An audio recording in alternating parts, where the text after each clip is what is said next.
오늘은 대한민국의 근대화를 이끈 박정희 대통령의 일생에 대해 알아보겠습니다. 박정희는 대한민국의 제5, 6, 7, 8, 9대 대통령으로 한국 현대사에서 가장 영향력 있고 논란의 여지가 많은 인물 중 한 명입니다. 그의 일생은 한국의 급격한 경제 발전과 정치적 격변의 중심에 있었습니다. 초기 생애와 교육. 박정희는 1917년 11월 14일 경상북도 구미에서 하급 군관을 지낸 농민 박성빈과 백남의 부부 사이에서 태어났습니다. 그의 아버지 박성빈은 한때 무과에 급제했지만 나중에 동학혁명에 가담했고 이후 구미로 이주해 선산산지기로 일했습니다. 어려운 가정 형편 속에서도 형인 박상희와 같이 보통학교로 보내졌습니다. 뛰어난 학업 능력을 보였고 1937년 박정희는 대구사범학교를 졸업하고 문경공립보통학교에서 교사로 일했습니다. 1936년 아버지의 간청으로 김호남과 결혼했고 이듬해의 딸 박지옥이 태어났습니다. 아버지의 강요로 인한 정략 결혼이었고 호감이 없었던지라 김호남과 사이가 좋지 않았습니다. 군 경력과 정치적 부상. 1940년 박정희는 교직을 그만두고 만주로 떠나 만주국 육군군관학교에 입학했습니다. 교사로 재직하던 중 어린 시절부터 군인에 대한 동경과 한국인 교사, 차별 문제, 가족 문제 등의 이유로 21살이었던 1938년 11월 만주국육군군관학교 1기에 1차로 지원했습니다.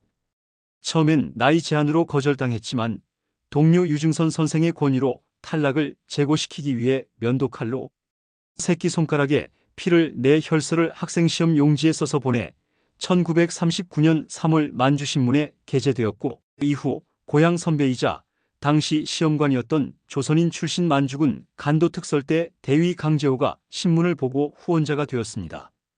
이러한 도움을 얻은 박정희는 1939년 10월 드디어 군관 선발 시험을 보았으며 결국에 만주국육군군관학교 2기에 합격자 240명 중 15등으로 입학하였습니다.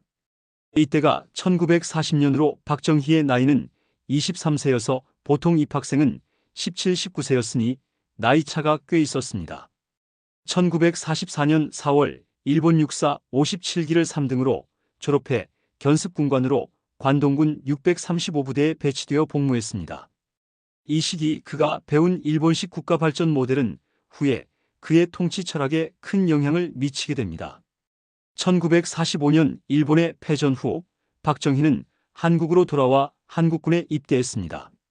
복무 도중에 셋째 형이자 공산주의자였던 박상희가 대구 11사건으로 경찰에게 사살되었습니다. 우익에게 피살된 형 박상희에 대한 복수심과 이재복의 권유로 남조선노동당에 들어가서 대한민국 국군 내 남노당 프락치들의 군사총책으로 활동하였습니다. 1948년 11월 11일 제1연대 정보주임장교이자 육군본부 정보국에 근무하던 김창룡이 주도한 숙군 작업 도중에 여수 순천 11구 사건과 연루돼 박정희가 체포되었습니다. 그 같은 만주국 출신이자 당시 육본정보국장으로 김창룡의 직속상관 백선엽 대령과 정일권, 김정열, 장도영, 원용덕, 최병덕, 강문봉, 송유찬 등의 육군군관학교 출신 군인들의 구명으로 처벌을 면하고 예편되었으며 전향하게 됩니다. 수사 과정에서 사실을 순순히 시인하면서 군내 남노당 조직원 명단을 제공하고 그 공로로 숙군 사업에 적극적으로 협조한 점을 인정받아 1949년 2월 13일 1심에서 사형을 면하고 파면 무기징역을 선고받았습니다. 그리고 2심에서 징역 10년으로 감형되었습니다. 이후 박정희의 능력을 아깝게 여긴 백선엽의 추천으로 박정희는 민간인 신분인으로 육군 전투정보과에서 근무하게 됩니다. 이곳에서 박정희는 훗날 자신의 쿠데타 주축 세력이 되는 육군 8기들과 접촉하게 됩니다. 그 중에서 8기 우등 졸업으로 정보과에 배속된 김종필과 각별한 인연을 맺고 이후락과도 이곳에서 만나게 됩니다. 6.25 전쟁이 발발하자 육군 포병 소령으로 복귀하였고 대한민국 육군본부 작전정보국 제1과장을 거쳐 9월 15일 중령으로 진급하고 대구로 올라가는 육군본부 수송지휘관을 맡았습니다. 6.25 전쟁은 박정희는 원래 남로당 좌익 출신으로 사실상 출세의 길이 불가능했던 상황 속에서 전시라는 특수한 상황을 제공하여 사상의 전향을 인정받게 하였으며 비공식 직함인 정보과 상황실장에서 다시 국군 소령으로 복귀하여 이후 1953년 11월 준장까지 진급하게 되는 출세의 길을 열어주었습니다. 5.16 군사정변 1961년 5월 16일 새벽 박정희 소장을 중심으로 한 군인들이 쿠데타를 일으켰습니다. 박정희는 제2군 부사령관으로 그와 함께 육군사관학교 8기 출신 장교들과 약 3,500명의 병사들이 이 쿠데타에 가담했습니다. 중앙청, 중앙방송국 같은 주요 기관들을 순식간에 장악하고 아침 5시 중앙방송국을 통해 혁명 공약이라는 걸 발표합니다. 반공을 국시의 제1위로 삼겠다. 부정부패를 뿌리 뽑겠다. 민생고를 해결하겠다 등등의 내용이었죠. 국민들의 마음을 사로잡으려는 의도가 보이는 내용들이었습니다. 전국에 비상계엄령이 선포되고 국회는 해산되었죠. 정당이나 사회단체 활동도 모두 금지됐습니다. 심지어 정부 강요들에 대한 체포령까지 내려졌습니다. 그리고 저녁 7시 드디어 쿠데타 세력이 장면 총리의 민주당 정권을 무너뜨리고 정권을 인수했다고 선언합니다. 이렇게 해서 5.16 군사정변은 성공했고 한국은 새로운 시대로 접어들게 됩니다. 이후 군사혁명위원회는 국가재건최고회의라는 이름으로 바뀌고 7월에는 박정희가 그 의장이 됩니다. 그리고 2년 뒤인 1963년 박정희는 군복을 벗고 대통령 선거에 나가 당선됩니다. 대통령 시기 1963년 박정희는 군복을 벗고 민간인 신분으로 대통령 선거에 출마하여 당선되었습니다. 박정희의 대통령 시기는 크게 두 부분으로 나눌 수 있습니다. 제3공화국 시기와 유신체제 시기입니다. 제3공화국 시기 1963년 대통령 선거에서 박정희는 야당의 윤보선 후보를 근소한 차이로 이기고 당선되었습니다. 이 시기 동안 박정희 정부는 다음과 같은 주요 정책을 추진했습니다. 1962년부터 시작된 제1차 경제개발 5개년 계획을 본격적으로 추진했습니다. 이를 통해 수출 주도형 경제 성장 전략을 채택했고 경공업 중심의 산업화를 추진했습니다. 1965년 한일 기본조약을 체결하여 일본과의 관계를 정상화했습니다. 이는 경제 발전에 필요한 자본 확보를 위한 것이었지만 국내에서 큰 반발을 불러일으켰습니다. 미국의 요청에 따라 베트남 전쟁에 한국군을 파병했습니다. 이를 통해 미국의 군사적, 경제적 지원을 확보했습니다. 1969년 대통령의 3회 연임을 허용하는 헌법 개정을 추진하여 장기 집권의 길을 열었습니다. 유신체제 시기 1972년 10월 17일 박정희는 특별선언을 통해 유신체제를 선포했습니다.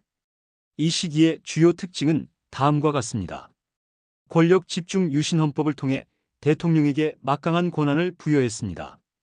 대통령은 국회 해산권, 긴급조치권, 국회의원 3분의 1 추천권 등을 가지게 되었습니다. 중화공업 육성, 새마을 운동 등을 통해 급속한 경제 성장을 이어갔습니다. 1972년부터 1979년까지 연평균 10% 이상의 경제 성장률을 기록했습니다. 긴급 조치를 통해 반대 세력을 강하게 탄압했습니다. 많은 정치인, 학생, 지식인들이 투옥되었습니다. 1970년대 중반 카터 행정부와의 갈등, 핵무기 개발 시도 등으로 미국과의 관계가 악화되었습니다. 1979년 부마민주항쟁 등 민주화를 요구하는 시위가 증가했습니다. 12.6 사건 1979년 10월 박정희 정권은 여러 가지 도전에 직면해 있었습니다. 10월 16일부터 부산과 마산에서 대규모 민주화 시위가 발생했습니다. 이는 유신체제에 대한 국민들의 불만이 폭발한 것이었습니다. 부마항쟁에 대한 대응을 두고 정권 내부에서 갈등이 있었습니다. 차지철 경호실장은 강경 진압을 주장한 반면 김재규 중앙정보부장은 상대적으로 온건한 입장이었습니다. 또한 당시에는 카터 행정부와의 갈등으로 미국과의 관계가 악화되고 있었습니다. 사건 당일 1979년 10월 26일 저녁 박정희 대통령은 중앙정보부 소속 안가에서 차지철 경호실장, 김계원 비서실장, 김재규 중앙정보부장과 함께 만찬을 가졌습니다. 오후 7시 41분경 김재규는 박정희 대통령을 향해 총을 발사했습니다. 이 과정에서 차지철 경호실장을 비롯한 여러 명이 사망했습니다. 김재규의 행동에 대해서는 여러 가지 해석이 있습니다. 김재규는 유신 정권이 위험한 한계에 도달했다고 판단하고 정치적 위기를 극복하기 위해 1인 지배체제인 유신체제를 붕괴시켜야 한다고 믿었다는 분석이 있습니다. 차지철 경호실장과의 권력 다툼이 영향을 미쳤다는 견해도 있습니다. 사건 이후 최규하 과도정부는 제주도를 제외한 전국에 비상계엄을 선포했습니다. 군부 고위층은 유신헌법의 폐기를 결정했습니다. 12.12 군사 반란을 통해 전두환을 중심으로 한 새로운 군부 세력이 등장했습니다. 12.6 사건은 유신체제를 무너뜨린 사건이었지만 즉각적인 민주화로 이어지지는 않았습니다. 오히려 새로운 권위주의 통치가 이어졌습니다. 그러나 장기적으로 볼 때 이 사건은 유신체제의 붕괴와 군부 독재, 종식의 한 계기가 되었다는 점에서 역사적 의의를 찾을 수 있습니다. 박정희의 대통령 시기는 급속한 경제 성장과 함께 권위주의적 통치, 인권 탄압 등이 공존했던 시기였습니다. 결국 1979년 10월 26일 측근인 김재규에 의해 암살되면서 18년간의 통치가 막을 내렸습니다. 박정희의 유산은 오늘날까지도 한국 사회에서 논쟁의 대상입니다. 그의 지지자들은 그를 한국의 경제 발전과 근대화의 주역으로 평가하는 반면 비판자들은 그의 권위주의적 통치와 인권 탄압을 지적합니다. 박정희의 일생은 한국 현대사의 중요한 한 장을 차지합니다. 그는 한국을 가난한 농업국가에서 산업화된 경제 강국으로 변모시키는 데 큰 역할을 했지만 동시에 그의 권위주의적 통치는 한국 민주주의의 발전에 걸림돌이 되었다는 평가를 받습니다. 그의 유산은 오늘날까지도 한국 사회에서 다양한 해석과 논쟁의 대상이 되고 있으며 그의 딸인 박근혜가 대통령이 되면서 다시 한번 주목받기도 했습니다. 박정희의 일생은 한국의 급격한 변화와 발전, 그리고 그 과정에서 겪은 정치적, 사회적 갈등을 잘 보여주는 사례라고 할 수 있습니다.